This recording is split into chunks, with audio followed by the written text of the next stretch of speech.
Κανάλι 1 90,4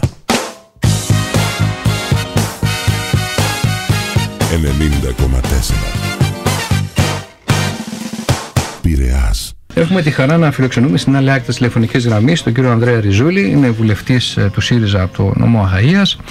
Κύριε Ριζούλη, καλημέρα. Καλημέρα σας. Τι κάνετε?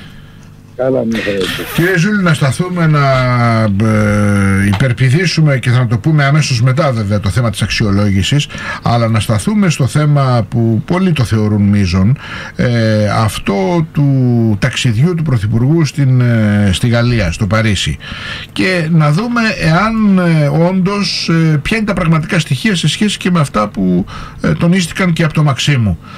Είναι θεμιτό και είναι λογικό ο Πρωθυπουργός να κάνει τις επαφές, ακόμα και με μυστικότητα να τις κάνει, με κολοσσούς εταιριών. Πιθανότατα μπορεί να θέλει να δώσει ο άνθρωπος και την πολιτική λύση ή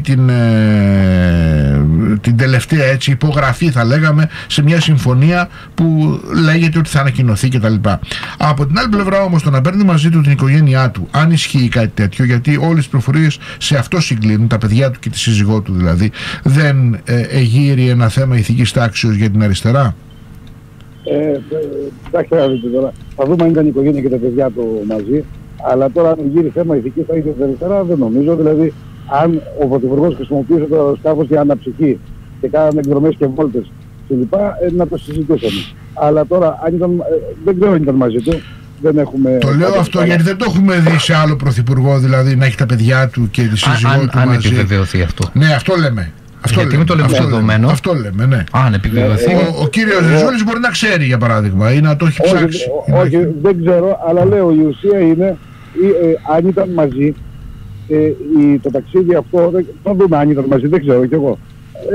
Θα δοθούν διευκρινήσεις. Αλλά στην ουσία κρατάμε ότι στο Παρίσι είναι για συγκεκριμένους λόγους, και μάλιστα ξέρουμε ότι η Rothschild είναι μία από αυτές τις εταιρείες που έχει ζητήσει την γνωμοδότηση για την έξοδο στις αγορές κλπ. Άρα είχε λόγους στο Πρωθυπουργό. Κοιτάξτε, εγώ νομίζω δεν είναι εκεί το θέμα. Αν είναι πρόβλημα ηθικής τάξης για την αριστερά, δεν το νομίζω, σας λέω. Να μπαίνει τέτοιο θέμα, εκτός είπα ποια περίπτωση που δεν φαίνεται να υπάρχει αυτή, δηλαδή του ταξιδιού της αναψυχής. Τώρα το όλο πράγμα σηκώνεται από τη Νέα Δημοκρατία, η οποία προσπαθεί ακόμη, δηλαδή και σεντόνι θα σηκώσει που λέει ο λόγος, για να ανταπαντήσει ουσιαστικά σε αυτά που βγαίνουν για μαζικότητα της αξιωματικής αντιπολίτευσης. Το κόμμα των ΑΝΕΛ, κύριε Ριζούλη, που είναι ο κυβερνητικός σας εταίρος, θυμάστε, και προεκλογικά είχε ρίξει κεραυνούς κατά της τράπεζας Rothschild και των μεθοδεύσεών της κτλ. Και τώρα βλέπουμε τον πρωθυπουργό της χώρας και γίνεται ο συνομιλητής, ο άνθρωπος ο οποίος θα υπογράψει και μια ενδεχομένως συμφωνία με αυτή την τράπεζα και με αυτούς τους κύκλους. Αυτό εγείρει κάποιο άλλο θέμα? Προσέξτε να δείτε. Τα χρηματοπιστωτικά ιδρύματα κάνουν τη δουλειά τους και όλοι ξέρουμε ποια δουλειά κάνουν. Ουσιαστικά όλη η παγκόσμια οικονομία εξαρτάται από τις αγορές, στις οποίες συμμετέχουν τα χρηματοπιστωτικά ιδρύματα όπως είναι και ο Rothschild, να μην το αναφέρουμε εδώ. Με αυτούς συναλλαζόμαστε, με αυτούς έχουμε τις διαφωνίες μας και με αυτούς όταν θα τους χρειαστούμε, θα τους χρειαστούμε για να κάνουμε τη δουλειά μας, προφανώς όχι για να εξυπηρετήσουμε τους στόχους άλλων. Νομίζω ότι εκεί πρέπει να επικεντρωθεί. Εγώ σας λέω και το εξής, να σας πάω και κάπου αλλού. Ο Στουρνάρας έκανε τη δήλωση που έκανε χθες. Εμείς δεν έχουμε κατηγορήσει τον Στουρνάρα για τα μη θεσμικά, τις μη θεσμικές του παρεμβάσεις. Χθες όμως παρενέβη ως όφιλες θεσμικά. Δηλαδή. Εντάξει, το κατηγορούσατε όταν ήταν Υπουργός Οικονομικών της άλλης κυβέρνησης. Και μετά κατηγορήσατε. Και σαν τραπεζίτης βγήκε κάποιες φορές, τον κατηγορήσαμε εξωθεσμικά.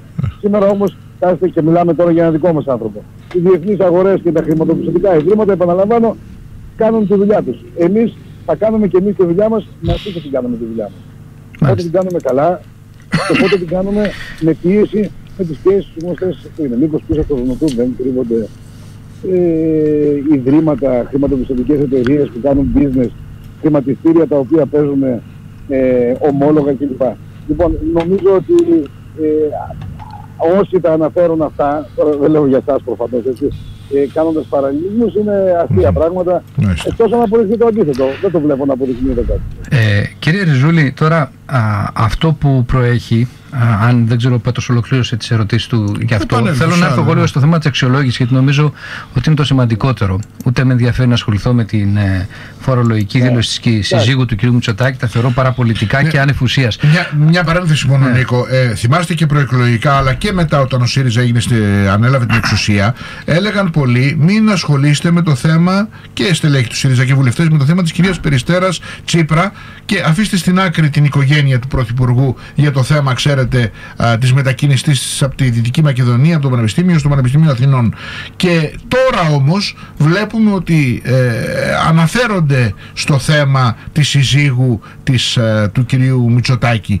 Δηλαδή στη μία περίπτωση έπρεπε να βάλουμε στην άκρη ένα τέτοιο ζήτημα και τώρα πρέπει να βάλουμε στην άκρη ή να ασχοληθούμε με ένα θέμα που αφορά την κυρία Μητσοτάκη. Δεν είναι οξύμορο αυτό? Αυτό χωράει, ναι, εντάξει, χωράει μεγάλη συζήτηση με την έννοια ότι η κυρία Μητσοτάκη δεν καταλογίζεται κάτι το προσωπικό στην κυρία Μαρέβα. Δεν λέμε δηλαδή ότι σαν άνθρωπος είναι έτσι ή αλλιώς. Στον κύριο Μητσοτάκη πάει το ερώτημα αν έχει δηλώσει ως όφιλο, όπως η πολιτική για τους λόγους, τα εισοδήματα αυτή τη συζήτηση. Αυτό θα εξεταστεί και πολύ σωστά γίνεται η ερώτηση. Αλλά γιατί να μην κάνουμε ερώτηση αν παρανόμως ή νομίμως μετακινήθηκε η κυρία Μπαζιάννα από το Πανεπιστήμιο Δυτικής Μακεδονίας στο Πανεπιστήμιο Αθηνών? Εγώ λέω, εσείς οι δημοσιογράφοι πρέπει να το κάνετε. Μάλιστα. Εγώ δεν θα μπω στην παραπολιτική, αν και πιστέψτε με, έχω 4-5 ερωτήματα για το πόσο ηθικό είναι να μην δηλώνει η σύζυγος ενός υποψήφιου πρωθυπουργού που βρήκε τα χρήματα να αγοράσει κάτι, αλλά δεν με ενδιαφέρει. Είναι μείζον θέμα, είναι πολύ σημαντικό. Ναι, δεν θέλω να και άξιο διερεύνησης. Ναι, ας το διερευνήσει η δικαιοσύνη. Νομίζω ότι μας ενδιαφέρει περισσότερο τι θα γίνει με την αξιολόγηση. Και εδώ θέλω να σας ρωτήσω ευθέως, κύριε Ριζούλη. Φαίνεται λοιπόν ότι είστε έτοιμοι να πάτε σε ένα οδυνηρό συμβιβασμό προκειμένου να αποφευθούν τα χειρότερα. Γιατί όμως φτάσαμε εδώ που φτάσαμε? Μήπως αν κάνουμε μια ανασκόπηση των τελευταίων μηνών, δούμε πού κάναμε λάθη και πρέπει να κάνουμε και την αυτοκριτική μας? Εντάξει, προφανώς όταν υπάρχουν τέτοιες διαδικασίες δεν μπορεί να κατέχει το αλάθητο, και παρόλο που εγώ εντάξει δεν έχω σχέση με τη διαπραγμάτευση, προφανώς όλοι αντιλαμβανόμαστε ότι σε μια τέτοια διαδικασία τόσο επίπονη και με τόσες παράπλευρες πιέσεις μπορεί να κάνεις και κάποια λάθη. Το θέμα είναι αν τα λάθη αυτά σε οδηγούν σε καταστροφή ή όχι και κατά πόσο είναι σημαντικά. Αυτή τη στιγμή αυτό που συμβαίνει στη διαπραγματεύση είναι οι πιέσεις γνωστές που υπήρχαν και υπάρχουν, που υπήρχαν ενώ από 10 δηλαδή για την κατεύθυνση της οικονομικής πολιτικής, και υπάρχουν ακόμη και σήμερα και θα υπάρχουν έως ότου η Ελλάδα είναι σε πρόγραμμα. Η Ελλάδα πρέπει να βγει κάποια στιγμή, δηλαδή με τα δικά της πέντια δηλαδή, αυτό το πρόγραμμα. Οι πιέσεις υπάρχουν. Η κατεύθυνση της κυβέρνησης είναι να μην είναι οδυνηρός όπως λέτε εσείς. Δηλαδή, οδυνηρή θα είναι τώρα. Άμα μειώσεις το αφορολόγητο και πάρεις και ένα κόφτη για τις συντάξεις, έστω και αν δεν τον εφαρμόσεις επειδή υποστηρίζει ότι θα πάει καλά το πρόγραμμα, οδυνηρά δεν είναι? Δηλαδή, τι άλλο πρέπει να κάνεις για να το χαρακτηρίσεις οδυνηρό? Δύο πράγματα. Καταρχάς, κόφτης υπάρχει και τώρα. Αυτό που ζητείται από το Δημοτικό και από το Σόιμπλε μεριά είναι να θεσμοθετηθούν μέτρα για μετά το 19, τα οποία θα είναι και μετρημένα. Δηλαδή τόσα από εκεί, εφόσον κλπ. Αυτό θέλει να αποφύγει η κυβέρνηση. Λέω πως είναι η διαπραγμάτευση αυτή τη στιγμή, γιατί τίποτα δεν έχει λήξει. Και επίσης το θέμα το αφορολόγητο να μην θεσμοθετηθεί. Εμείς θέλουμε να μην νομοθετηθούν στα πλαίσια και του συντάγματος και της λογικής Ευρωπαϊκής Ένωσης μέτρα για μετά το 19.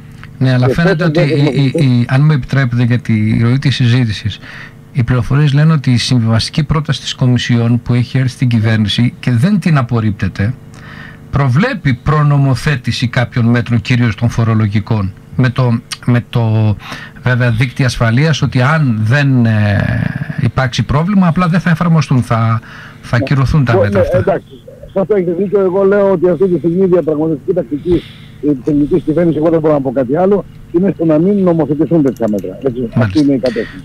Από εκεί και πέρα κάποιος συμβιβασμός φαίνεται ότι θα γίνει. Αν θα είναι πόσο οδυνηρός, όπως είπατε, θα το δούμε στο τέλος. Οπότε, αρκεί να μην είναι ο συμβιβασμός αυτός σαν το χάος που προκλήθηκε με τα μπλοκάκια. Λοιπόν, αφού πήγαμε εδώ που πήγαμε, για ποιο λόγο χρειάστηκε όλο αυτό το διάστημα να γίνει όλος αυτός ο πανικός, να ταλαιπωρηθεί κόσμος, να δείξουμε ότι δεν λειτουργεί τίποτα στο σύστημά μας?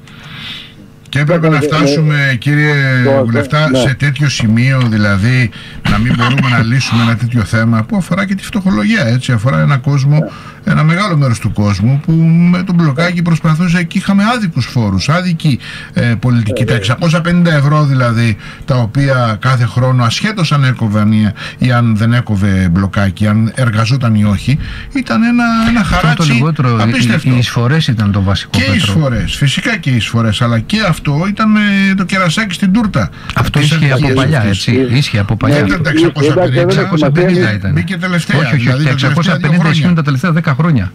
Όχι 2 χρόνια, 10 χρόνια. Το μπλοκάκι έχει καιρό, εντάξει, και εμείς ήμασταν αντίθετοι στην εφαρμογή του και μπορούμε να πούμε σαν λογική ακόμη και σήμερα θα πρέπει να είμαστε αντίθετοι σε τέτοιες λογικές, να δούμε πότε θα ξεπεράσουμε αυτά. Προφανώς το ασφαλιστικό σαν ένα μεγάλο όγκο νομοθέτημα έχει ατέλειες οι οποίες θα φαίνονται στην πράξη. Βέβαια, έγινε λίγο στο και 5, στο και 1 λεπτό η αλλαγή, αλλά τέλος πάντων δείχνει ότι υπάρχει μια δυνατότητα. Και πάλι όμως, κύριε Βουλευτά, είδαμε ότι πόσα λεφτά χάνει το δημόσιο από όλους αυτούς που έκλεισαν τα μπλοκάκια.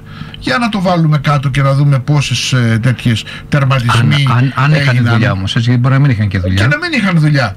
Τα 650 αυτά τα χρήματα ή η φορολογία ή οτιδήποτε. Αυτό ήταν άδικο το 650. Ήταν άδικο, ναι. Πόσα χάνει λοιπόν το ελληνικό κράτος από κάτι τέτοιο? Δεν πρέπει να το δούμε δηλαδή και αυτό. Και υπάρχει και άλλη σκέψη και σου λέει και ο άλλος, εδώ δεν μπόρεσαν να λύσουν το θέμα με τα μπλοκάκια. Θα λύσουν το θέμα της αξιολόγησης ή το θέμα το ασφαλιστικό ή αυτά. Δηλαδή τέτοιες συγκρίσεις κάνει ο κόσμος όμως. Εντάξει, μπορεί να γίνουν τέτοιες συγκρίσεις, αλλά τώρα νομίζω δεν είναι και το ζήτημα. Συγκρίσεις κάνουν όσοι δεν ψήφισαν ΣΥΡΙΖΑ τέτοια. Δηλαδή, εγώ δεν θα πω το ίδιο πράγμα. Θα πω ότι η ρύθμιση αυτή που ενδεχομένως και κάποιον την είχαν επισημάνει πιο νωρίς στο Υπουργείο, θα έπρεπε να έχει γίνει λίγο πιο νωρίς, να έπρεπε να φτάσουμε εδώ που φτάσαμε. Αλλά προφανώς ο κόσμος καταλαβαίνει ότι σε ένα νομοθέτημα τέτοιου όγκου και μια διαπραγμάτευση που πάει, που είναι μπροστά μας, και προσέξτε, και με την Επιτροπή η οποία υπάρχει και βλέπει οποιαδήποτε αλλαγή σε ψηφισμένο νομοθέτημα μπορεί να επιφέρει δημοσιονομικά κλπ. Δεν είναι πάντα εύκολες οι αλλαγές. Πάντως η αλλαγή έγινε. Τώρα, εντάξει, αν λέμε ότι πώς θα κάνουμε τη διαπραγμάτευση, δεν είναι τώρα που κάνουμε τη διαπραγμάτευση. Εμείς λέμε ότι έχουμε κάνει διαπραγματεύσεις με υποχωρήσεις, αλλά και σε θετική κατεύθυνση. Το θέμα είναι, κύριε Ζούλη, να μην φτάναμε εδώ που φτάσαμε για το θέμα με τα μπλοκ. Τώρα για την αξιολόγηση θα δείξει το αποτέλεσμα που θα πάμε. Ο κύριος Λεβέντης, τον είχαμε πριν λίγη ώρα εδώ στο ραδιόφωνο, είπε ότι προβλέπει το 2017 θα γίνουν εκλογές, διότι δεν μπορεί ο κύριος Τσίπρας να συνεχίσει, και μάλιστα είπε ότι ο κύριος Μητσοτάκης έχει έρθει σε συνεννόηση με την κυρία Φόφη Γεννηματά, η οποία ψήφισε για την ενισχυμένη αναλογική και θα την έχει σαν ένα κόμμα δεκανίκη, είπε τέλος πάντων σαν ένα κόμμα που θα τον στηρίξει. Πώς το αξιολογείτε αυτό που λέει ο κύριος? Ο κύριος Λεβέντη πει ότι το είπε και στη Βουλή. Αυτό στο τέλος θα το πετύχει τις εκλογές. Γιατί από το 2015 έχει ξεκινήσει ότι θα βγάζαμε το Δεκέμβριο. Πήγαμε στην Άνοιξη εδώ, δηλαδή προβλέψει ένα εξάμηνο. Οπότε προφανώς κάποια στιγμή θα το πετύχει. Λοιπόν, εμείς λέμε ότι δεν θέλουμε και δεν έχουμε λόγους, θέλουμε να κλείσει η αξιολόγηση και προφανώς όλοι καταλαβαίνουν ότι αν κλείσει η αξιολόγηση, να πω και το αν, δεν υπάρχουν εκλογές το 2017. Το καταλαβαίνουμε όλοι αυτό. Αν δεν κλείσει όμως, μπορεί να έχουμε εκλογές. Αν δεν κλείσει η αξιολόγηση, δηλαδή πάμε σε μια κατεύθυνση δηλαδή που υπάρχει τεράστια κόντρα και ζητούνται πράγματα τα οποία δεν μπορούν να συμβιβαστούν. Το είπαν και άλλοι πριν από μένα, το είπε ο Παναγιώτης ο και άλλοι, ότι προφανώς είναι σε μια διαδικασία τέτοια σε πλήρη ρήξη με τους έξω. Κάποια στιγμή πρέπει να μιλήσει και ο ελληνικός λαός γιατί πρέπει να κάνει. Αλλά νομίζω δεν είμαστε σε αυτή τη φάση τώρα, οπότε εντάξει. Δεν προβλέπω δηλαδή εκλογές εδώ το 2017. Ο Λεβέντης κάνει λάθος στις προγνώσεις. Μάλιστα. Θα τα δούμε όλα αυτά, το θέμα είναι... Είχα πει κάποτε, συγγνώμη να διακόπτω, είχα πει στη Βουλή στην τελευταία ομιλία ότι και η Νέα Δημοκρατία που κάνει προβλέψεις για τις εκλογές, στο τέλος, αν είχαν γίνει medium, δεν θα βγάζαν ούτε ευρώ. Δηλαδή, οι προβλέψεις δεν πετυχαίνουν τίποτα, πρέπει να αλλάξουν τα κύκλα. Εντάξει, τις εκλογές τις αποφασίζει μόνο ο Πρωθυπουργός και κανείς δεν ξέρει τι έχει στο κεφάλι του. Και οι συνθήκες. Κανείς Πρωθυπουργός δεν είναι τρελός να γίνει καταστροφή και χαμό στη χώρα. Και παράδειγμα λέω και να μην προκυρήσει εκλογές. Να υπάρχουν σοβαρά εθνικά θέματα και να μην προκυρήσει εκλογές. Το θέμα είναι, κύριε Ριζούλη, πώς βρίσκουμε λύσεις για τα μεγάλα θέματα, πώς αντιμετωπίζεται η δοκιμασία και η καθημερινότητα των πολιτών, πώς αναχαιτίζουμε την ακρίβεια, πώς το βιωτικό μας επίπεδο γίνεται καλύτερο από αυτό του παρελθόντος. Αυτό είναι το ζήτημα. Μια πρόταση να πω γι' αυτό. Όλη η πίεση που δεχόμαστε και απ' έξω και από μέσα για το θέμα των εκλογών και της διαπραγμάτευσης είναι σε αυτή την κατεύθυνση. Ότι όλοι ξέρουν ότι αν κλείσει αξιολόγηση, έστω και με λίγα βήματα πίσω, με την ποσοτική χαλάρωση η χώρα μπαίνει σε άλλη τροχιά. Αυτό το ξέρουν και οι έξω, λέω, και οι μέσα. Δεν το πιστεύει ο ελληνικός λαός όμως αυτό, κύριε αυτό. Ο ελληνικός λαός καλά κάνει και δεν το πιστεύει, θα το πω έτσι, και δεν θα δει αποτελέσματα. Ορατά. Μάλιστα. Λοιπόν, θα τα δούμε όλα αυτά, θα έχουμε τη δυνατότητα, γιατί είναι ρευστά τα ζητήματα, κύριε Ριζούλη, να σας ευχαριστήσουμε θερμά για την επικοινωνία. Καλή σας ημέρα. Γεια σας. Κανάλι 1 90,4 Πειραιάς.